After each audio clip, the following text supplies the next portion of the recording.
Hello ပူတင် vlog ကနေပြန်လဲကြိုဆိုလိုက်ပါရရှင်ဒီနေ့တော့နေမကောင်းတဲ့ကြားကနေပြီးတော့ဒီမှာနဂါးဖျားကြီးကိုရောက်နေတာပေါ့နော်အခုဆိုရင်တော့နဂါးဖျားကြီးစီရောက်နေပါပြီနဂါးဖျားကြီးရဲ့လိပ်စာကိုတော့ပူတင်အောက်မှာချထားပေးမယ်ပေါ့နော်ဘယ်လိုလာရမလဲမသိတဲ့သူတွေအတွက်လည်းအောက်မှာဒီဖျားကြီးကိုလာလို့ရမယ် Google Map link ကိုပါတခါလဲချထားပေးမယ်ပေါ့နော်ဖျားကြီးရဲ့နာမည်ကတော့နာဂဒီပဖျားပေါ့နော်ဖျားကြီးကတောင်မြောက်လန်းဆုံးတိုးကြောင်ကလေးပူရာနာမှာရှိပါတယ်မြောက်တကုံနဲ့တောင်တကုံစုံတဲ့နေရာနာမှာပါဒါလေးကတော့ဖျားကြီးအထဲဝင်တဲ့လမ်းလေးပေါ့နော်လမ်းလေးကတော့နည်းနည်းလေးတော့ကျင်းပါတယ်အဲ့ဒါကြောင့်သွားလို့ရှိရင် view site ပြီးတော့သွားကြပါလို့ပြောချင်ပါတယ်ဖျားကြီးဟိုဟာလေးကိုအပြင်ဘက်တန်းမြင်ရတယ်ဒါပေမဲ့ဖျားကြီးရဲ့ဝင်ပေါက်ကဘေးဘက်ခြမ်းမှာရှိတာပေါ့နော်ဒါကတော့ဖျားကြီးရဲ့အရှိဘက်မှာရှိတဲ့မျက်ရည်ကန်လို့ခေါ်ရမလားပဲရေကန်ပတ်လင်မှာကတော့ငကားမင်းကြီးတွေနဲ့ကာယံထားတယ်ပေါ့နော်အဲ့ဒီရေကန်ကတခုခုတော့ထူးခြားနေပါတယ်ဘာထူးခြားလဲဆိုတော့နောက်ကျရင်ပြောပြပါမယ်ဒါကတော့ဖျားကြီးပေါ့နော်ဖျားကြီးကဘယ်လောက်ကြီးလဲဆိုတော့အောက်မှာ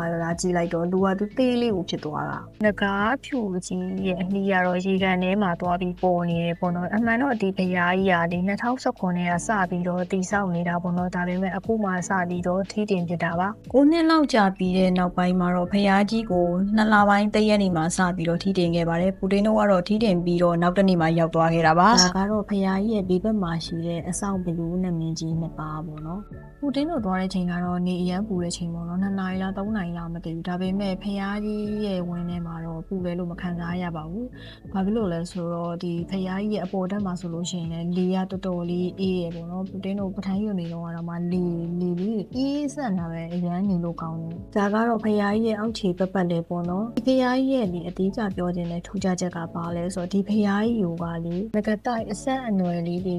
ကပေါင်းပြီးတော့တည်ထားတဲ့ဖျားကြီးဖြစ်တဲ့အတွက်ကြောင့်မလို့ကိုနဲ့လေကုသိုလ်ကံဆက်မှဖူးရတဲ့ဖျားဖြစ်တယ်ပေါ့နော်ဖျားကြီးရဲ့အောက်ခြေမှာလည်းလေအရန်စီတီတော်ငကယုံဖျားကြီးအများကြီးကိုလည်းမြင်တွေ့ရမှာဖြစ်ပါတယ်ပြီးတော့လေဒီငကတိုက်အဆက်အနွယ်တွေပဲဒီဖျားကိုရောက်လေရှိတယ်ဆိုပြီးတော့လည်းနာမည်ကြီးပါတယ်ဦးသိန်းကတော့လေဒီဖျားကြီးကိုတန်ပါမှဖူးရတယ်ဆိုတာတကယ်ယုံသွားပြီပေါ့နော်ဘာဖြစ်လို့လဲဆိုတော့ဦးသိန်းအပြင်ကနေပြီးတော့ပြန်နေချိန်မှာဒီဖျားကြီးကိုအပြန်ကြရင်ဝင်ဖူးရမယ်ဆိုပြီးတော့ဒါပေမဲ့အပြန်လဲကြောင်ဖျားကြီးကိုလုံးဝရှာလို့မတွေ့ဘူးနောက်ကြတော့ဘလို့ကနေလဲဆို social media ပေါ်မှာသူများတင်ထားတာပြန်တွေ့တယ်ပေါ့နော်ဒီဖျားကြီးကိုအဲ့ဒါကြမှာဖျားကြီးရဲ့ဒီနာမည်အပြည့်စုံသိပြီးတော့ဦးသိန်းကဒီ Google Map မှာရှာပြီးတော့တွားခဲ့တာဖြစ်ပါတယ်ဖျားကြီးကနေလုံးဝအကုန်လုံးအပြီးတော့မဖြစ်သေးဘူးပေါ့နော်ဒါကတော့ဖျားကြီးရဲ့အောက်ဖက်ရဲ့ပြီးတော့အပေါ်ဘက်မှာနှစ်ထပ်ရှိတယ်ပေါ့နော်အပေါ်ဘက်ကကျတော့ main ကလေးကအပေါ်ဆုံးတက်ထိတက်လို့မရဘူးအပေါ်တစ်ထပ်ထိပဲတက်လို့ရတယ်ပေါ့နော်ဖျားကြီးကလေတချို့အပိုင်းတွေကတော့အချောတက်ဖို့ကြံသေးတယ်ဆိုပေမဲ့တော်တော်များများတော့ပြီးနေပါပြီဒီအောက်ဖက်မှာဆိုလို့ရှိရင်တော့နိုင်ငံတွေကစအကျန်းတယ်ပဲရှိသေးတယ်ပေါ့နော်ဒါပေမဲ့လေဒီလက်ရန်တွေကလေငကားပုံစံတွေလုံးဝထွင်းထားတာအရန်လက်ရမြောက်လို့ချက်သိမ်းနေအောင်ထားရပါတယ်ကိုတင်းသတိပေးချင်တာတခုကတော့ဒီဖျားကြီးကိုသွားခဲ့မယ်ဆိုလို့ရှိရင်တော့ပါဇက်မတရမ်းပါနဲ့လူငယ်တချို့လူငယ်တွေကတည်တဲ့အတိုင်းပဲပေါ့နော်ဟိုပြောဒီပြောလေးရှိတတ်ကြတယ်အဲ့လိုမျိုးမပြောပါနဲ့လို့ပြောချင်ပါတယ်ဒီမှာကလည်းနဲ့ကားတိုက်အဆက်အငယ်လေးတည်ရှိပါတယ်ဒါကတော့ဒီအောက်ဖက်မှာရှိတဲ့ငကယုံဖျားရက်တော်မူအကြီးပေါ့နော်အောက်ဖက်မှာလည်းထုံးစံအတိုင်းပဲဒီရေနဲ့ရေလေးတွေပတ်လဲစောက်ထားတယ်ပေါ့နော်ငကယုံဖျားတွေတော်တော်များများမှာတွေ့ရတဲ့ပုံစံတိုင်းပါပဲဒီဘက်တောက်မှာကတော့ဒီတိုက်ဆောက်မေတော်ကြီးကိုတွေ့ရမှာဖြစ်ပါတယ်ဒီ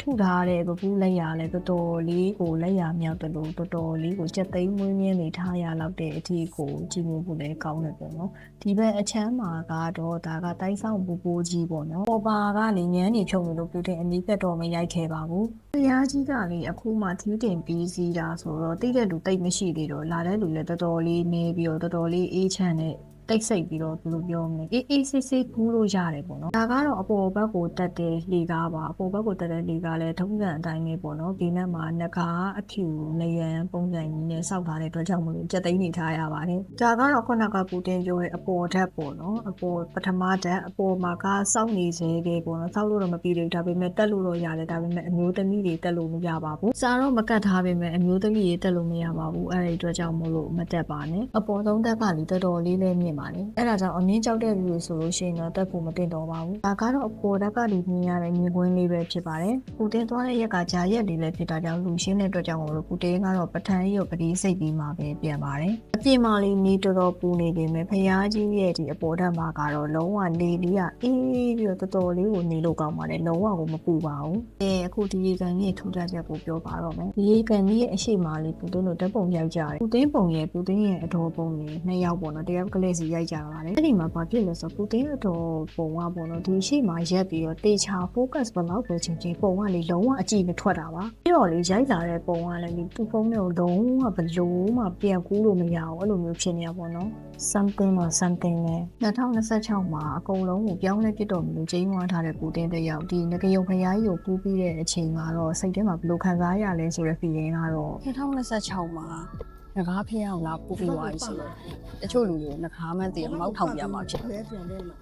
စားတာပါလို့နော်ဒါကတော့ဖျားကြီးရဲ့ဒီဘေးဘက်ချမ်းမှာရှိတဲ့အခြေအနေပေါ့နော်ဒီအောက်ဖက်တွေဆိုလို့ရှိရင်လည်းနည်းနည်းဘယ်လိုပြောမလဲအချောမတက်ရတဲ့ကြံလေးတယ်ပေါ့နော်ငကားဖျားကြီးကလေဘယ်လောက်ထိကြီးလဲဆိုတော့ဒါဟိုဒါကြည့်တော့တော်တော်တညွန့်တခေါ်အပေါ်ဘက်ကိုကြည့်ရတယ်တော်တော်ကြီးကိုကြည့်ပါတယ်ဒါကတော့အပေါ်တက်တဲ့လှေကားပေါ့နော်နည်းနည်းတော့အနေရများတဲ့လက်ရန်တွေကလေဒီဘက်လှေကားနဲ့မကတ်နေတော့လေဒီချေချော်ပြီးတော့များပြုတ်ကျသွားခဲ့ရင်နည်းနည်းမတွေးရဲစရာပဲပေါ့နော်ကြောက်ဖို့လည်းကောင်းပါတယ်ပူတင်တို့အပေါ်တက်မှာဖူးပြီးတဲ့အချိန်မှာအောက်ဖက်ကိုပြန်ဆင်းလာပါပြီဒါကတော့ဖျားဝင်းကြီးထဲမှာရှိတဲ့တလဲလေးအပင်လေးပါဒီဘက်ဘေးချမ်းမှာဆိုလို့ရှိရင်တော့အရန်စေးတီနေတဲ့ငကယုံဖျားရောင်စုံကိုတွေ့ရမှာဖြစ်ပါတယ်ပူတင်ကအမှန်တော့ဒီဖျားကြီးရဲ့တမိုင်းကြောင်းကိုပြောပြချင်တာဒါပေမဲ့အဲ့ထဲမှာလေတမိုင်းကြောင်းရေးထားတာမတွေ့လို့ပူတင်လည်း online မှာရှာကြည့်တာ online မှာလည်းရှာလို့မတွေ့ခဲ့ဘူးပေါ့နော်အဲ့ဒီတော့ဖျားကြီးရဲ့တမိုင်းကြောင်းသိရဆိုလို့ရှိရင်လည်းအောက်မှာ share သွားပေးကြပါဦးပူတင်လည်းသိချင်ပါတယ်ဟောတာနဲ့လေဒီဖျားကြီးထီတော်မသိခင်လွန်ခဲ့တဲ့2နှစ်လောက်ကဖျားကြီးမှာမီးလောင်မှုဖြစ်သွားသေးတယ်ပေါ့နော်အဲ့ဒီအချိန်လေးကြောင့်ဒီလောက်ထိကြာသွားတာလည်းဖြစ်နိုင်ပါတယ်။တရားကြီးရဲ့ဝင်းထဲမှာတချို့ဈေးတယ်လေးတွေလည်းရှိတဲ့အတွက်ကြောင့်မို့လို့အစာပြေလည်းဝယ်စားလို့ရပါသေးတယ်။ကိုတဲတခုပြောချင်တာစားပြီးဝိုင်းရင်လည်းအမိုက်တွေကိုတခြားစွန့်ပစ်ဖို့ပြောချင်ပါတယ်။ဖရားကြီးရဲ့ဝင်းထဲမှာလေနေရာတိုင်းမှာအမိုက်တွေပြန့်ကျဲနေတာတွေ့တော့လေတော်တော်လေးကိုစိတ်မကောင်းဖြစ်ရပါတယ်။